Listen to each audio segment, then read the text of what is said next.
7 février 1986, effondrement du duvalierisme. 7 février 2021, 35 ans de gâchis national et international. Ayons le mal courage d'admettre qu'à bien des égards, l'histoire politique d'Haïti est une suite d'occasions ratées. À titre d'exemple, au départ de Jean-Claude Duvalier en 1986, qui a consacré la fin d'une terrible dictature de 29 ans, plutôt que de se mettre ensemble pour panser les plaies de la nation et penser le pays autrement et en profondeur, les élites intellectuelles et politiques ont produit une constitution dont l'objectif inavouable était triple. 1. Éviter le basculement dans une dictature, ce qui est noble. 2. Congédier les duvalieristes de tous les niveaux de l'État, démarche contre-productive. Et 3. Verrouiller les Haïtiens de la diaspora hors des postes électifs de l'État, ce qui est mesquin, clivant et idiot du point de vue du management public et de la gestion des ressources humaines. Non seulement la dite constitution, par son hybridité et sa diarchie, ne colle-t-elle pas aux mœurs haïtiennes, mais en plus, elle impose un exigeant et irréaliste calendrier électoral qui n'a jamais été respecté par aucun gouvernement depuis son existence, c'est-à-dire depuis 1987. Et nous avons le culot de croire que nous pouvons obtenir des résultats différents avec les mêmes causes. Il faut le faire.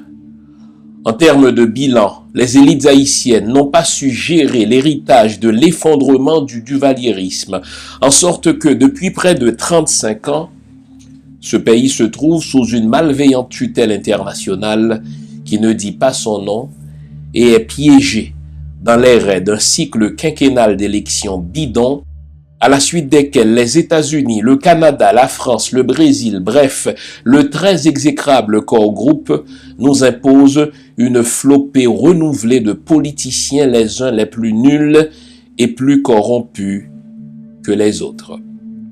Le mandat de Jovenel Moïse arrive à terme ce 7 février 2021. L'heure est venue de sonner la fin de la récréation et de penser notre pays autrement. Jean Fils-Aimé, janvier 2021. Mise en onde de Junie Limage, caméra Winnie J, microphone le pasteur Jean Fils-Aimé. Bonjour le monde, bonjour mesdames, bonjour messieurs, bienvenue à cette autre édition de l'émission Lumière sur le monde. Nous sommes le 7 février 2021. 35 ans nous séparent de l'effondrement du duvalierisme. Quel est le bilan? Qu'avons-nous réalisé en 35 ans de vie, suivez mon regard, de vie démocratique entre guillemets? Eh bien, après 35 ans, il me semble que c'est le temps de dresser le bilan de ce que nous avons mal fait, de dresser le bilan de nos échecs, de réaliser que notre histoire politique, à bien des égards, c'est une suite d'occasions ratées.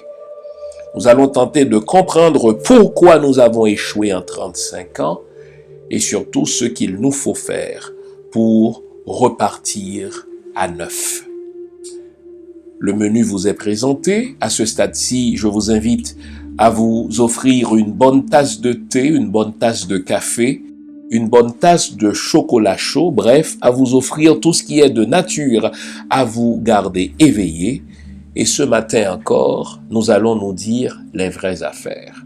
Comme j'aime à le rappeler, même si nous allons parler d'Haïti, Haïti, là encore, servira d'école pour nos pays noirs, car chez vous aussi, il y a moyen de dire que votre histoire est une suite d'occasions ratées. Nous allons comprendre le mécanisme de nos ratages, le mécanisme de nos échecs et surtout tenter de comprendre comment nous en sortir de ce cycle infernal d'occasions ratées et d'échecs retentissants.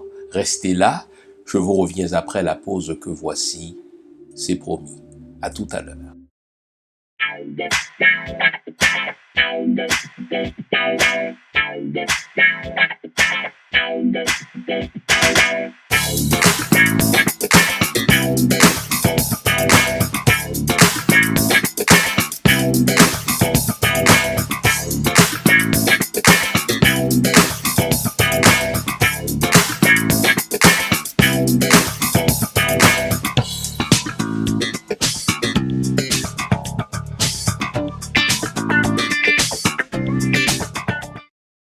Vous savez qu'il y a des dates dans la vie d'un individu, il y a des dates dans la vie d'une collectivité, il y a des dates dans la vie d'une nation qui sont des dates signifiantes dans le sens qu'elles sont le début de quelque chose. Et le 7 février 1986, pour nous les Haïtiens, c'est une date charnière, c'est une date importante. Je me souviens encore, comme si c'était d'hier, de ce vendredi 7 février 1986. J'étais tout jeune adolescent, mais ce fut pour moi un moment marquant. C'était comme si le soleil venait de luire. C'était comme si le soleil venait de réapparaître à l'horizon.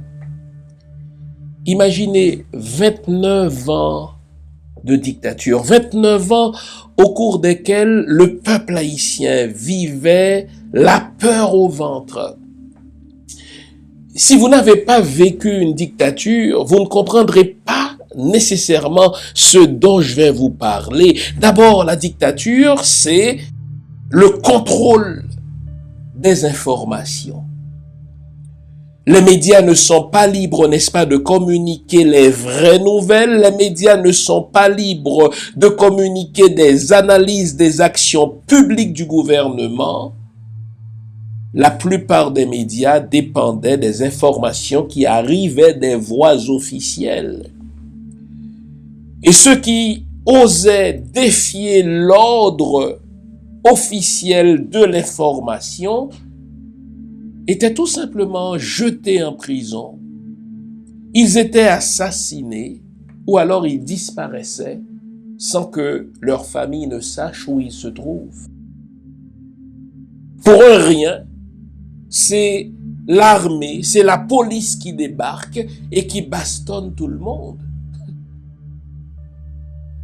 J'étais au primaire une fois et puis chez les frères d'instruction chrétienne, on entonnait comme gosse une chanson que nous n'étions pas censés chanter.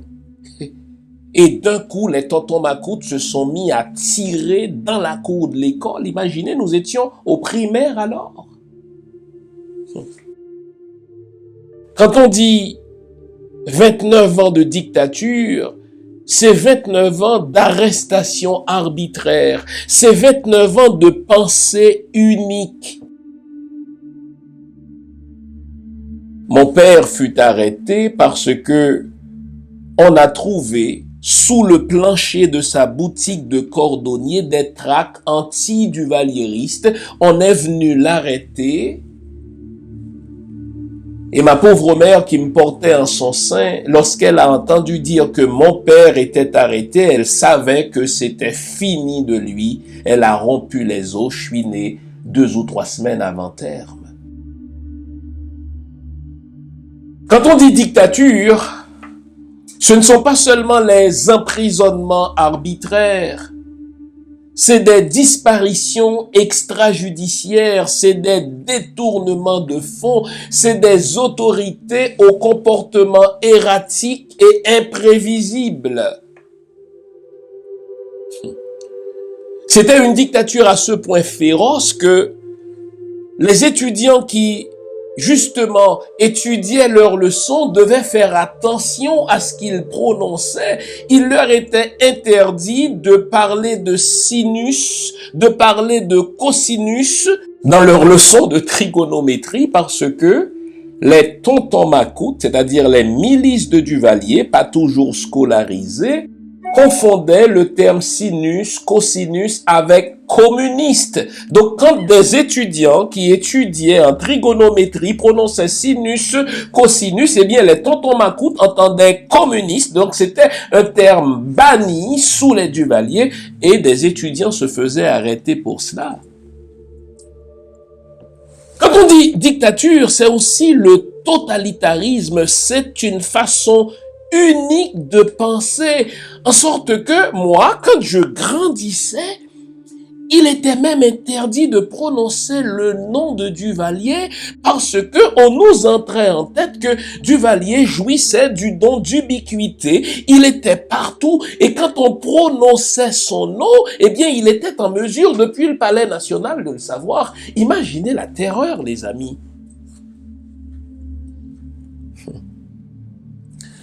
Quand on dit dictature, cela va de soi, c'est des détournements de fonds. Un petit groupe, des oligarques qui s'enrichissent à même les fonds publics et la majorité, la population, toujours taillable et corvéable à merci, la population, n'est-ce pas, qui n'a rien et qui n'a pas son mot à dire. Quand on dit dictature, c'est des élections bidons dans lesquelles la population n'a jamais son mot à dire pour faire élire, n'est-ce pas, ses députés, puisque les noms étaient décidés depuis le Palais National. Donc, vous pouvez beau manifester pour, n'est-ce pas, faire élire un député, seuls ceux qui sont approuvés par le Palais National seront élus. Donc, ce n'était pas des élections, c'était des sélections. Quand on dit dictature, ça veut dire aussi que vous ne pouvez pas laisser le pays quand bon vous semble et vous ne pouvez pas non plus y entrer quand bon vous semble. Il y avait cette fameuse liste noire, n'est-ce pas, du Palais National et ceux qui travaillaient, n'est-ce pas, au point d'entrée du pays, aux divers points d'entrée du pays, en particulier à l'aéroport international de Port-au-Prince, avaient une liste. Pour détenir un passeport, eh bien, votre nom devait être approuvé au Palais National. Et il y avait cette formule non le monter, non le descendre. Si ton nom ne monte pas, eh bien, tu peux pas quitter le pays. Si ton nom descend, mais tu es pris là-dedans. Mais si vous vous retrouviez aussi à l'extérieur, vous ne pouviez pas entrer au pays sans que le Palais National n'approuve votre entrée. Donc c'est votre pays. Mais pour le laisser, vous dépendez du Palais National. Pour y retourner, vous dépendez du Palais National. Quand on dit dictature, c'est des mécanismes de délation où des enfants trahissent, n'est-ce pas, leurs parents, ou des parents trahissent, n'est-ce pas, leurs propres enfants, ou des voisins dénoncent, n'est-ce pas, les leurs. Quand on dit dictature, ça veut dire une mainmise même sur la production artistique. Tous les groupes musicaux d'importance sous Duvalier devaient produire des méringues qui font l'hommage des Duvalier. Et quand un macoute, c'est-à-dire un membre de la milice de Duvalier, se présente à un bal, il a le droit de commander une musique, même si cette dernière n'était pas prévue, il a le droit de commander une musique pro-Duvalier, et si les musiciens ne s'exécutent pas, vous savez quoi, ils tirent sur eux. C'est ainsi donc que au Cap-Haïtien, ma ville natale, n'est-ce pas, eh bien on se souvient encore d'un macabre assassinat quand des tontons macoutes ont ouvert le feu à bout portant sur des musiciens qui n'ont fait pour tout mal que pratiquer leur métier de musicien. En sorte que ce 7 février 86 représente pour moi le jour de la renaissance du soleil. J'étais jeune adolescent. Je me souviens encore comme si c'était d'hier, des réjouissances dans la rue. Je me souviens, n'est-ce pas, comme si c'était d'hier, de ces accolades fraternelles. Et même si j'étais jeune, je sentais que quelque chose de nouveau allait renaître. Et pourtant, cela n'est pas arrivé par hasard.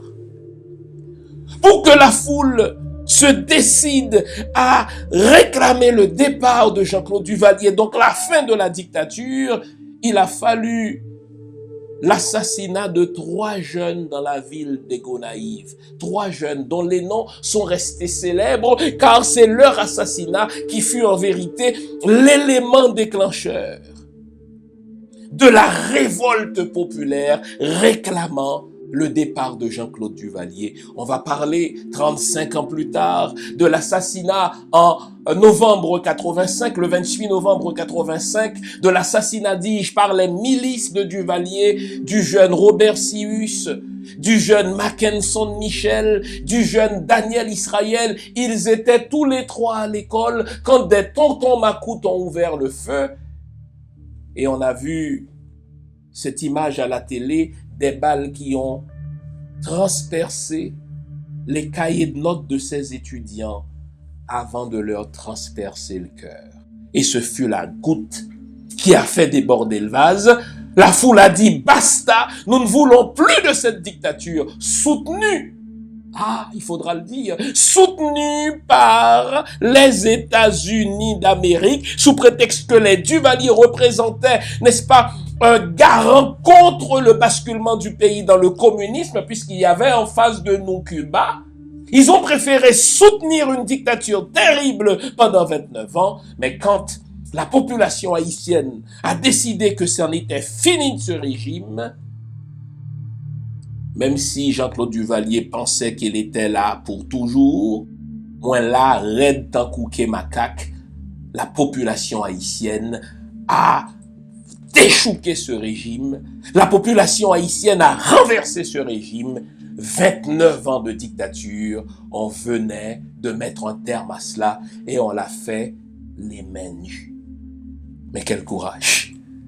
J'avais l'impression ce jour-là qu'on venait de rééditer l'épopée de Vertières. En face de nous, il y avait les tontons macoutes. En face de nous, il y avait l'armée. En face de nous, il y avait, n'est-ce pas, les SD, les fameux espions de Duvalier. Ça pouvait être n'importe qui, mais nous, les mains nues, on marchait.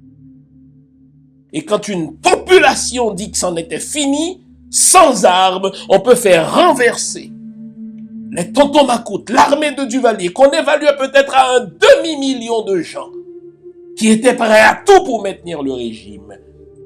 C'était la fin du duvalierisme le 7 février 1986. Waouh! Que s'est-il passé pour que 35 ans plus tard, nous en soyons au même réflexe? Car il faudra qu'on se pose la question, après un si beau départ, ou après un si beau redémarrage, après de si belles promesses, qu'est-ce qui s'est passé pour que nous en soyons 35 ans plus tard à faire encore du damage control, à tenter de réparer les gâchis de ces 35 dernières années? Nous allons parler de ce gâchis avant de nous demander pourquoi et surtout comment nous en sortir. Mbote, Nangadef, comment nouer la famille? Où trouver les livres du docteur Fils-Aimé? Très simple. Sur son site internet au www.jeanfilsm.com ou sur Amazon, amazon.com, amazon.ca. Vous pouvez aussi nous écrire directement par email ou par Facebook. Dans tous les cas, c'est plus de 13 ouvrages sur diverses thématiques qui vous attendent. Un beau cadeau à se faire ou à offrir à nos proches. On est ensemble.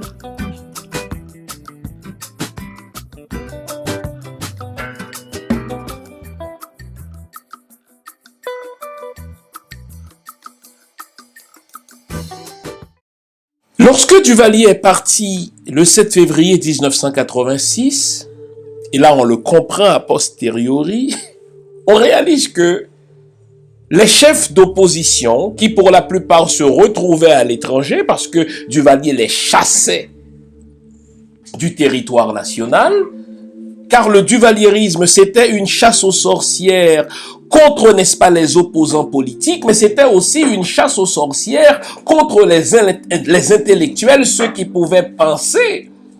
C'est ainsi donc à quelque chose malheur est bon, tandis que Duvalier chassait les intellectuels, n'est-ce pas, du territoire haïtien, ces mêmes intellectuels sont allés, n'est-ce pas, aider dans l'Afrique décoloniser. On se souvient, dans les années 60, on procédait à la décolonisation de l'Afrique.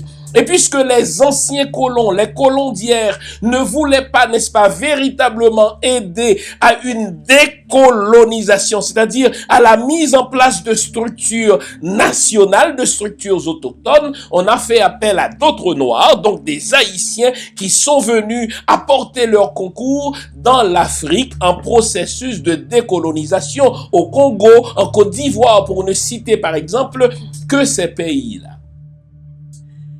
Au départ de Duvalier, donc en 86, on a réalisé que l'opposition n'était pas prête à offrir une alternative véritable à ces 29 années de dictature.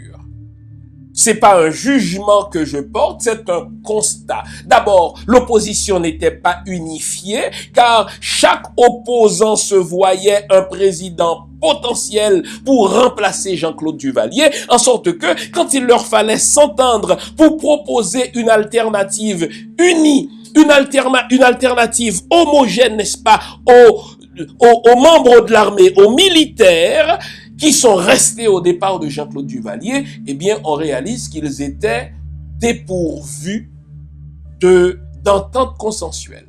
Bon. Les Macoutes veillaient au grain, me direz-vous. Puisque, pendant 29 ans, la Constitution était écrite par les gens de Duvalier, il fallait procéder à la rédaction d'un nouveau document fondateur pour cette nouvelle Haïti qu'on souhaitait tous. C'est ainsi donc que les constituants vont se réunir pour produire une constitution qui allait consacrer la naissance d'une Haïti démocratique.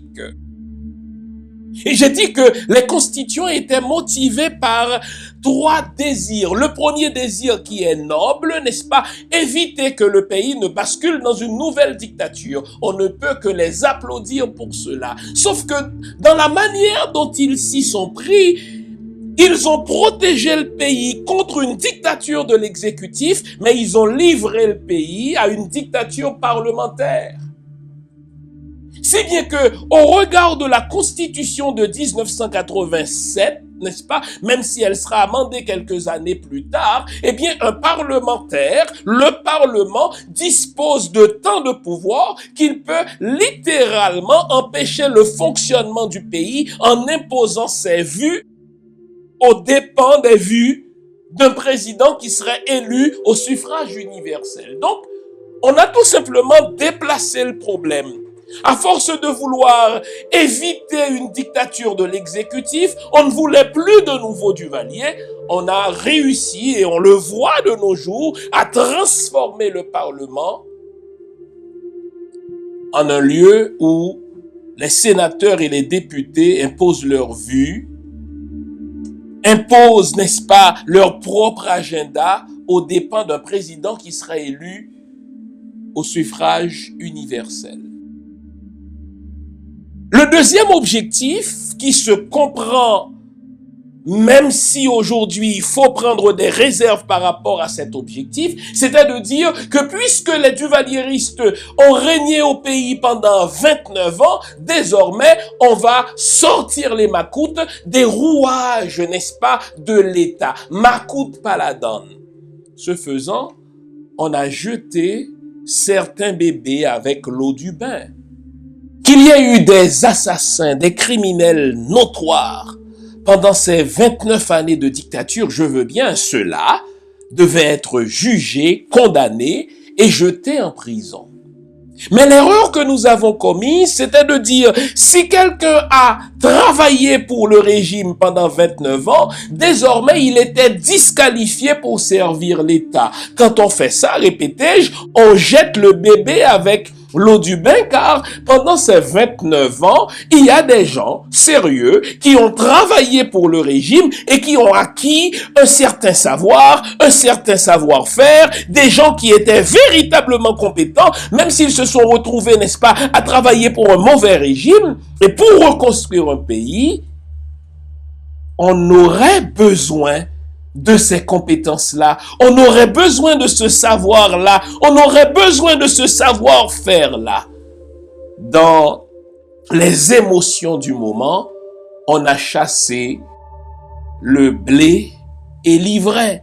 On a chassé et les criminels et ceux qui ont commis pour tout mal de servir leur pays sous le régime de Duvalier, car il y a eu quand même de bons serviteurs, de grands serviteurs de l'État qui n'ont pas choisi de naître pendant le régime de Duvalier et qui ont choisi de mettre leurs compétences, leur patriotisme au service donc de leur pays, même si le régime en était un de totalitaire. Donc nous avons commis cet excès en disant, dès que vous avez travaillé pour Duvalier, vous étiez devenu un criminel, Macoute Paladon, vous n'étiez pas dedans. Et ce faisant, on a vidé littéralement la fonction publique de quelques-unes des têtes compétentes, et puisque la nature a horreur du vide, on allait les remplacer par des têtes de linotte, qui n'avaient que pour compétence que leur affiliation aux nouveaux pontes qui ont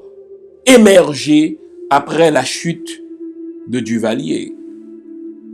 Le troisième objectif de cette constitution, c'était de verrouiller les Haïtiens du dehors hors des postes électifs. Imaginez que l'émigration haïtienne existe depuis plus de 100 ans, en gros depuis l'occupation américaine. Maintenant que Duvalier est parti, les constituants se sont précipités d'écrire une constitution honorable à bien des égards, mais vile aussi à d'autres égards. Et dans cette constitution, on a posé des verrous pour empêcher que les Haïtiens du dehors ne puissent occuper des postes politiques sous prétexte qu'ils n'avaient plus la résidence au pays, sous prétexte qu'ils auraient eu une double citoyenneté.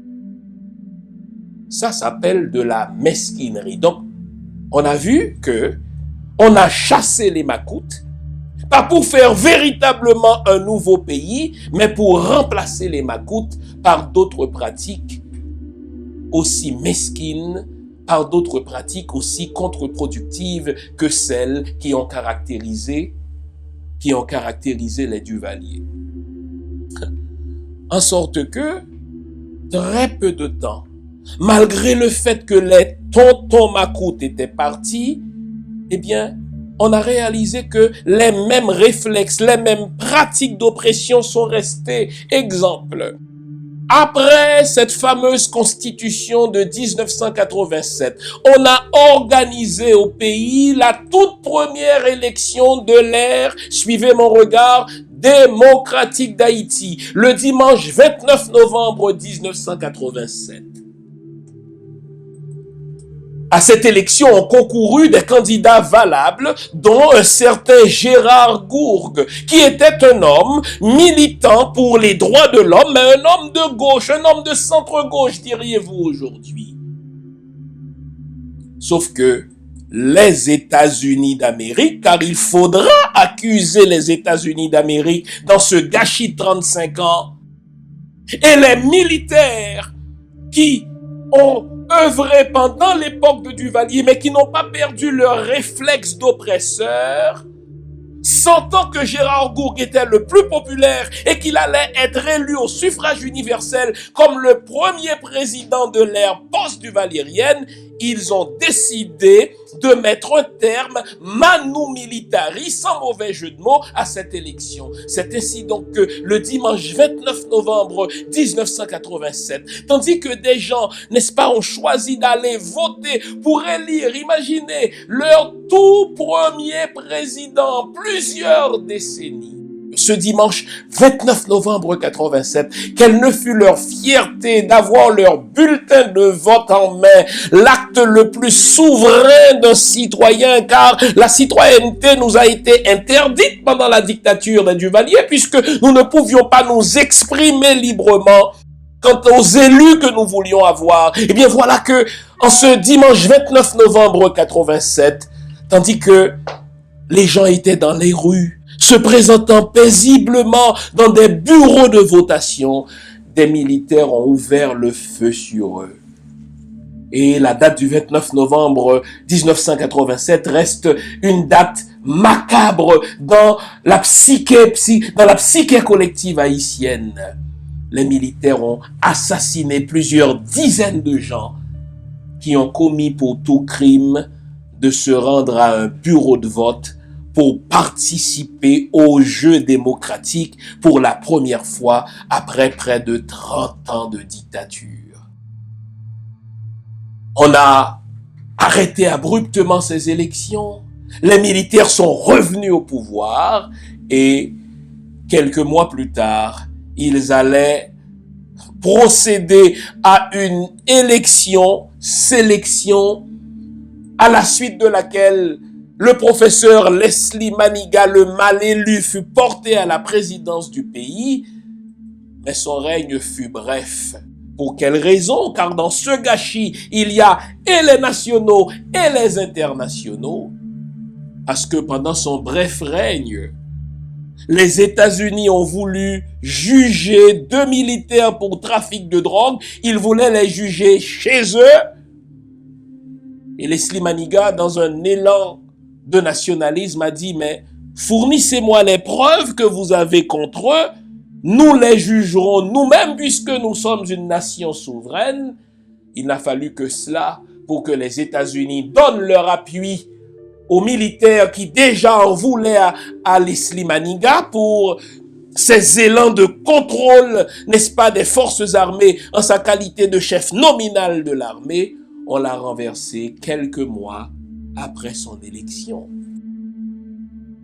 Les mêmes vieux réflexes d'oppression, les mêmes vieux réflexes de manque de respect pour un élu se sont rapidement installés et l'international n'a pas changé non plus ses réflexes de vouloir tout contrôler en Haïti. Au diable la démocratie, au diable la volonté du peuple. Nous en venons à l'élection historique de ce prêtre, Jean-Bertrand Aristide, qui était connu pour ses prises de gueule contre le régime haïtien, qui était connu pour ses prises de gueule contre la mainmise des États-Unis, la mainmise de la France sur Haïti, et la population haïtienne va s'identifier à cet homme, va s'identifier à son discours, et il sera, pour ainsi dire, obligé de se porter candidat. Dès qu'il a annoncé sa candidature, les États-Unis d'Amérique ont paniqué. Ils ont tenté, n'est-ce pas, des coups de force contre lui. Il a échappé à des tentatives d'assassinat, à au moins 2.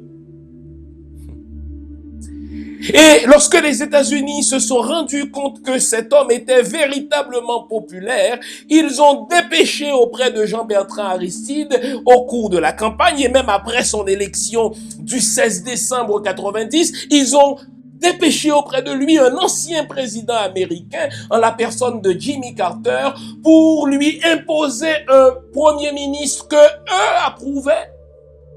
Vous entendez ça? Les États-Unis d'Amérique souhaitent la démocratie, mon œil. Mais la démocratie, c'est le gouvernement du peuple, par le peuple et pour le peuple. Tandis que la population haïtienne va procéder à l'élection pour la première fois après plusieurs décennies d'un chef qu'elle a véritablement choisi, les États-Unis d'Amérique dépêchent auprès de Jean-Bertrand Aristide, Jimmy Carter, pour lui imposer leur homme à eux en la personne de Marc Bazin. Jean-Bertrand Aristide a dit non. Et vous savez quoi? Ça, c'est important de le dire parce que quand on parle des coups d'État que Jean-Bertrand Aristide a subis, on n'en compte deux. En réalité, il y a 3 coups d'État.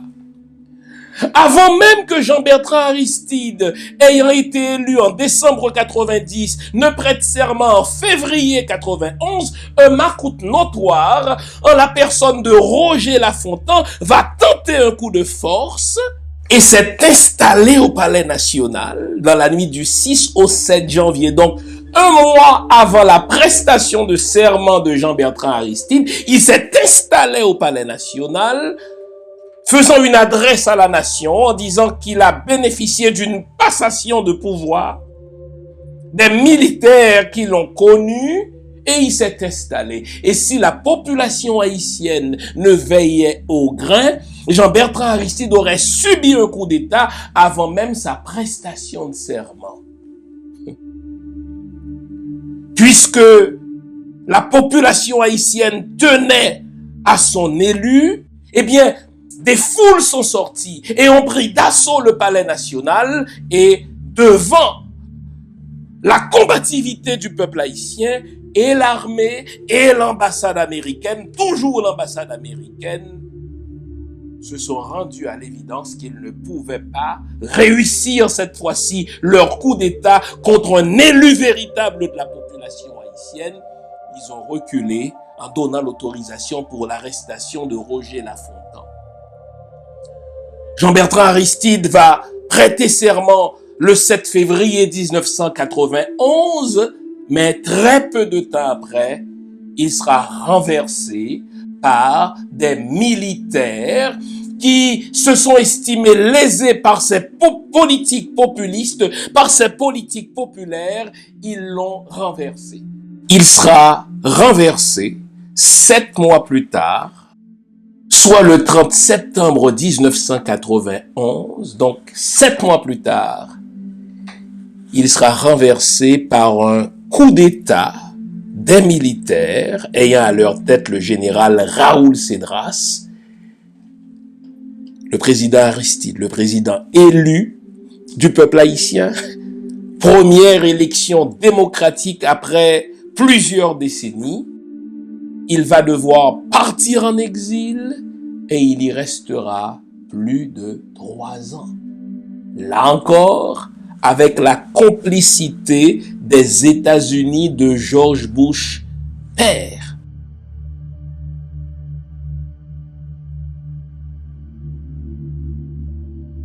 Ce coup d'État de 3 ans aura fait des dizaines de milliers d'assassinats.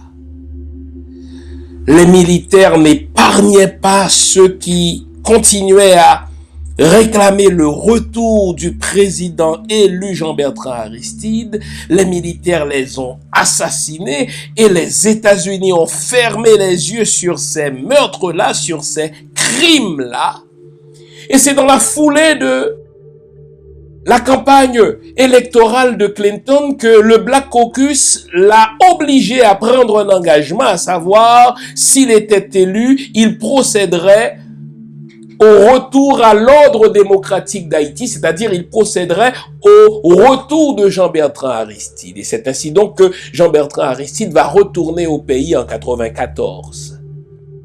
Sauf que les 3 ans qu'il aura passé en exil, sans véritablement gouverner, sans véritablement présider au destin du pays, lui ont été comptés dans son quinquennat et il a dû organiser des élections quelques mois plus tard comme président, puisque les 3 ans qu'il a passés en exil lui ont été comptés comme faisant partie de son mandat. Jean-Bertrand Aristide revient au pouvoir en l'an 2000. Et là, il revient, il a remporté les suffrages au taux de 93%. L'Internationale prend acte de son élection. Mais là, Jean-Bertrand Aristide vient avec un nouvel agenda, un agenda beaucoup plus nationaliste. Il a réclamé à la France le remboursement des 150 millions de francs que la France nous avait fait payer comme dette de l'indépendance. Jean-Bertrand Aristide a dit, mais c'est au contraire à la France de rembourser aux descendants d'esclaves, n'est-ce pas, les travaux forcés qu'elle nous a fait subir. Mais imaginez ce que ça représente. Un chef d'État d'une république noire, la première république noire d'ailleurs, qui va porter cette cause, qui va traduire en procès un pays, un ancien État esclavagiste, en lui réclamant, n'est-ce pas, des sommes que cette république a dû payer comme dette de remboursement de l'indépendance. Oh là là! Ça avait provoqué un séisme dans les chancelleries, car si Jean-Bertrand Aristide avait pu poursuivre, n'est-ce pas, la France, et s'il avait pu effectivement porter ce procès jusqu'à son terme, cela veut dire que les pays qui ont subi l'esclavage de la part de l'Empire britannique, imaginez des pays africains, imaginez l'Inde, cela veut dire aussi que les Afro-Américains, dont les ancêtres ont été réduits en esclavage par les États-Unis, pourraient se servir de ce procès comme précédent, sinon comme jurisprudence, pour réclamer à leur tour compensation. Ah oui, la France a compris les implications d'un tel procès. Les États-Unis ont compris, n'est-ce pas, les implications d'un tel procès. Le Canada, en tant que pays membre du Commonwealth britannique, n'est-ce pas, a compris les implications d'un tel procès. Ils ont décidé, là encore, de renverser l'homme parce qu'il a osé réclamer compensation pour un montant que nos ancêtres ont payé parce qu'ils ont osé se révolter contre la France. C'est ainsi donc que Jean-Bertrand Aristide va subir un troisième coup d'État. Cette fois-ci, non pas par les militaires parce qu'ils n'étaient plus, mais un coup d'État orchestré par les États-Unis d'Amérique, George Bush fils cette fois-ci, les Bush ne changent pas, par la France et par le Canada. Ils ont déporté le président et ils ont dit désormais Haïti sera officiellement mise sous tutelle. Donc quand on va parler de gâchis de ces 35 dernières années, je vous ai dit que c'est à la fois un gâchis de la part des politiciens haïtiens qui n'ont jamais su s'asseoir pour penser le pays de manière sereine. Ils se sont précipités dans toutes sortes d'élections, les unes plus frauduleuses que les autres. Mais c'est aussi parce que la communauté internationale, et ça vous devez bien l'entendre, ne pardonne jamais à Haïti de s'être soulevé contre l'ordre esclavagiste en prouvant que des Noirs pouvaient battre la plus puissante armée d'alors et créer un nouvel État où tous les Noirs seraient considérés comme des gens libres, comme des gens égaux aux Blancs. Ils vont nous faire payer cela jusqu'à la corde.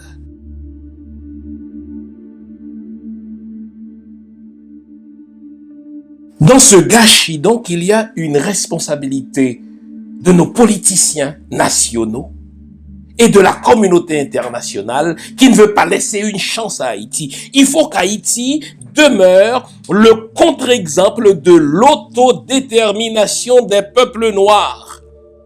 Quand des peuples noirs veulent dire « nous pouvons nous gérer, nous sommes, n'est-ce pas, en mesure de gérer un État, de gérer un pays de manière souveraine, de manière indépendante », la communauté internationale, la France, les États-Unis et aujourd'hui le Canada veulent pouvoir dire « regardez Haïti ».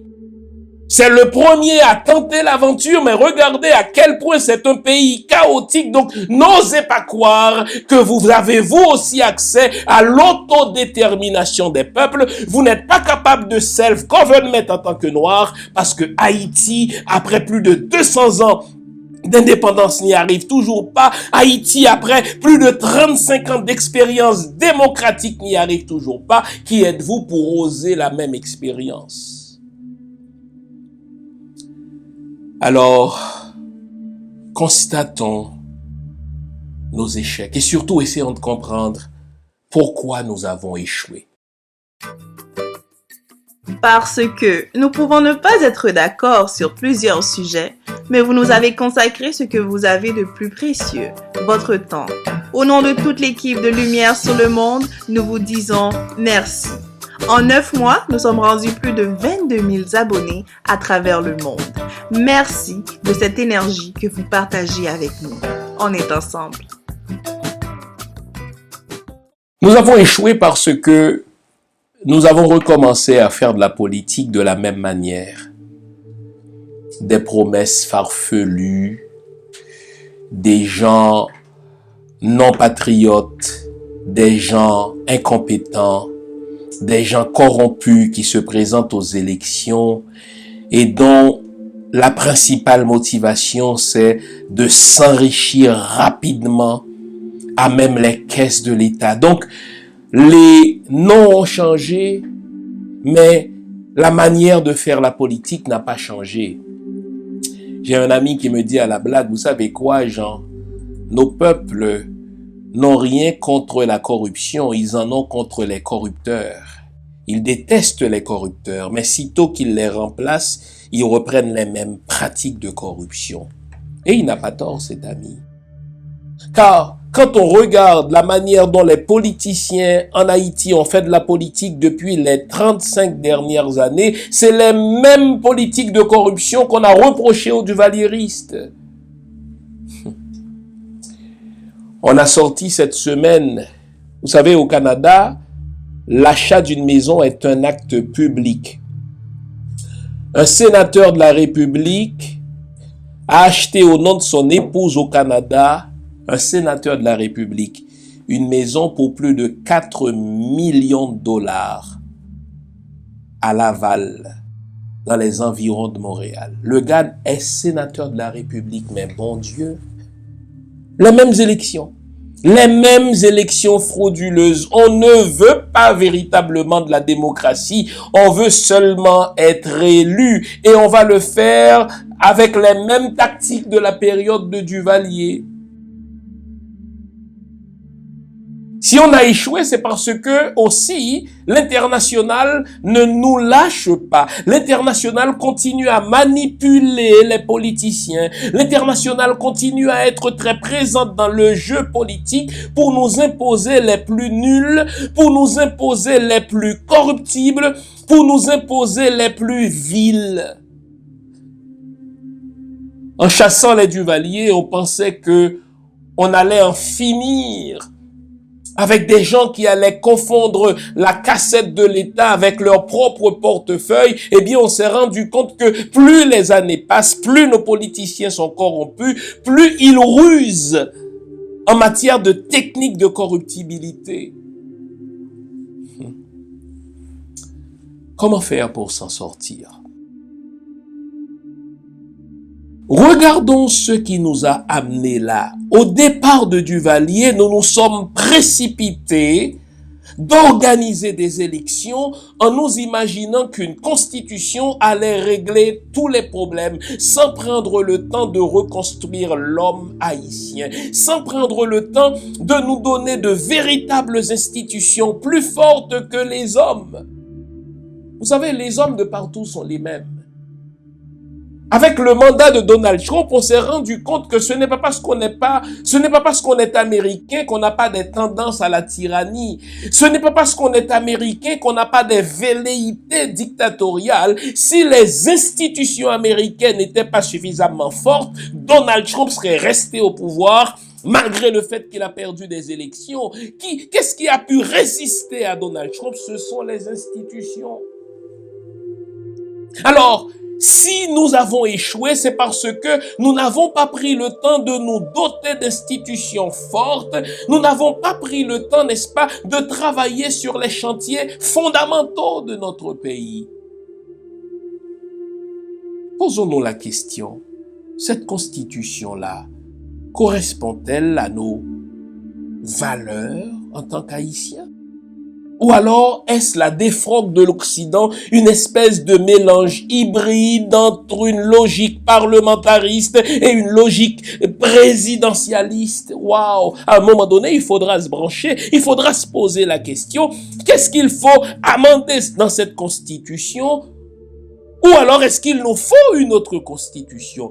Une constitution qui nous impose un calendrier, n'est-ce pas, un calendrier électoral à tous les 2 ans? L'affaire, c'est que depuis 87 que nous avons cette constitution, aucun régime ne l'a jamais respectée. Eh bien, il faut se poser la question, est-ce qu'elle est praticable, cette constitution? Si on a échoué, c'est parce que on a changé les noms, mais nous sommes restés les mêmes en tant qu'Haïtiens. Mais c'est l'école qui produit ce type d'homme. C'est l'Église qui produit ce type d'homme. Est-ce qu'on va prendre le temps de repenser notre système éducatif? Pourquoi les politiciens volent-ils et continuent à le faire, n'est-ce pas, élection après élection, flopée après flopée? C'est parce qu'ils savent que la justice dans ce pays, elle est vénale, elle est vendue au plus offrant. Mais est-ce qu'on va prendre le temps de repenser notre système de justice? Après 200 ans d'indépendance, eh bien, avoir accès à des soins de santé demeure un luxe. Pour quelle raison? Parce que la plupart de nos médecins, tout comme la plupart de ceux qui font des études postsecondaires, laissent le pays 5 ans après leur diplomation. Est-ce qu'on va repenser notre politique de revitalisation de l'économie, notre politique de création d'emplois, qui va faire en sorte que nos jeunes, quand ils finissent leurs études, soient moins tentés d'aller vivre ailleurs parce que l'État leur aura offert des opportunités? Est-ce qu'on va penser à une doctrine de sécurité publique? Depuis un certain temps, les kidnappings, n'est-ce pas, contre rançon, deviennent monnaie courante dans ce pays. Pour quelle raison? Parce que nous n'avons qu'un corps de police, des policiers qui ne sont pas payés, des policiers qui sont sous-équipés. Est-ce qu'on va repenser une doctrine de sécurité publique dans ce pays? Il nous faut enfin refonder l'État. Dans toute l'histoire de ce pays, l'État n'a jamais été conçu pour la population haïtienne. L'État s'est toujours servi. Ceux qui accèdent aux postes d'autorité le sont pour leur propre poche, pour leur propre carrière. Est-ce qu'on va repenser l'État? Mais cela ne peut pas se faire quand on a des élections à tous les 2 ans, des élections les unes plus frauduleuses que les autres. Et vous savez, l'international embarque dans ce jeu de dupes en nous exigeant à chaque fois des élections, même s'il sait, l'international, que ce ne sont pas de véritables élections. Remarquez, le mandat de Jovenel, son mandat constitutionnel prend fin aujourd'hui. Mais vous savez quoi? Le département d'État américain a donné son appui à Jovenel, malgré le fait qu'à partir d'aujourd'hui, il est un président de facto. Sous prétexte qu'un président élu doit céder le pouvoir à un autre élu. Le mec a passé 5 ans au pouvoir sans n'avoir jamais organisé d'élection, donc on va le supporter malgré le fait qu'il est hors de la Constitution. Eh bien, à un moment donné, nous allons agir comme adultes. Au diable la communauté internationale. Au diable le communiqué de presse du département d'État. Tous ceux qui pensaient qu'avec Biden les choses allaient changer, vous vous rendez compte que Biden est un président américain. Il ne s'appelle peut-être pas Trump, mais ce qui l'intéresse, c'est d'humilier les Haïtiens comme tous les présidents américains. Il faudra que le Sénat constate la fin du mandat de Jovenel Moïse. Il faudra que la Cour de cassation constate la fin du mandat de Jovenel Moïse et qu'à partir d'aujourd'hui, tout ordre provenant du palais national ayant à sa tête Jovenel Moïse est un ordre non constitutionnel, donc un ordre invalide. Et qu'alors les gens sérieux de ce pays puissent proposer une alternative sérieuse à ce qui est en train de se faire là aujourd'hui et qu'on se donne une pause patriotique d'entre 3 à 5 ans pour repenser le pays à travers les 14 chantiers fondamentaux nécessaires à la refondation de la nation. L'international va continuer à répéter, il faut des élections. L'international ne nous laisse jamais le temps d'organiser de vraies élections, puisque l'international nous impose des députés, des sénateurs non élus, des présidents non élus. Dernier exemple, Michel Martelly. Alors c'est à nous, nationaux, c'est à nous, la majorité morale de ce pays, de prendre en main les choses et de dire, nous allons observer une pause patriotique pour faire ce que nous n'avons jamais fait en plus de 200 ans d'histoire. Nous allons repenser les chantiers fondamentaux de ce pays en vue de la refondation de notre nation. Vous savez, si nous avons défié l'ordre international en 1803 en battant l'armée française, si nous avions défié l'ordre international en 1804 en nous proclamant la première république noire indépendante, nous pouvons refaire cela. Pour y arriver, nous devons 1. Constater que nous avons échoué, 2. Comprendre pourquoi nous avons échoué et 3. Nous donner les moyens d'un nouveau démarrage. Et quand on dit se donner les moyens d'un nouveau démarrage, ça veut dire fermer l'oreille au conseil délétère de la communauté internationale. La communauté internationale n'est pas notre ami, c'est notre ennemi. Et nous allons, en tant qu'Haïtiens, prendre le temps de travailler sereinement sur les chantiers fondateurs de ce pays et nous le ferons pendant 3 à 5 ans. Entre-temps, le pays sera dirigé par des gens, des techniciens compétents qui sont connus pour leur intégrité, qui sont connus pour leur nationalisme, qui sont connus pour des compétences avérées et nous allons nous donner entre 3 à 5 ans pour refonder notre nation. C'est dans cette espérance que je souhaite à tous nos compatriotes haïtiens un bon 7 février. Même si nous avons merdé pendant les 35 dernières années, si nous prenons acte de notre échec, nous pouvons repartir sur un nouveau pied. Mais cette fois-ci, pas d'élection bidon, pas de précipitation électorale. Prenons le temps de jeter les bases pour la refondation de la nation. Merci d'avoir été à l'écoute. J'espère vous avoir été utile. Nous sommes ensemble. Gardons le moral, car tant que va le moral, tout va. Bon dimanche, bonne semaine. Au revoir. Je voudrais vous inviter à vous abonner à cette page et à recruter d'autres gens qui vont s'abonner. Pour quelle raison? Parce que c'est une chaîne qui est consacrée à la dézombification du peuple noir. Vous savez, en ma qualité de théologien, d'historien et d'expert en management public, je décide de mettre toute mon énergie et toute l'équipe qui travaille avec moi décide aussi de mettre toute son énergie à la dézombification du peuple noir. L'émission s'appelle Lumière sur le monde. Eh bien, cette lumière, ce n'est pas moi. Cette lumière, c'est le travail que nous faisons ensemble. Lorsque tout à coup, on réalise qu'on nous a roulé dans la farine, on réalise qu'on nous a trompés pendant, n'est-ce pas, des siècles, et que tout à coup, nous prenons conscience de nos ressources, nous prenons conscience de notre identité, et ayant pris conscience de tout cela, nous prenons la décision de partager ce que nous sommes, ce que nous comprenons avec les autres. Donc, nous avons besoin d'avoir une masse critique d'hommes et de femmes noirs réveillés qui vont changer, n'est-ce pas, leur pays respectif pour la gloire de nos ancêtres. Nos ancêtres méritent cela. Ils se sont sacrifiés pour nous et c'est à nous aujourd'hui de prendre le relais. Comment on le fait? On le fait en se dézombifiant et en dézombifiant les autres.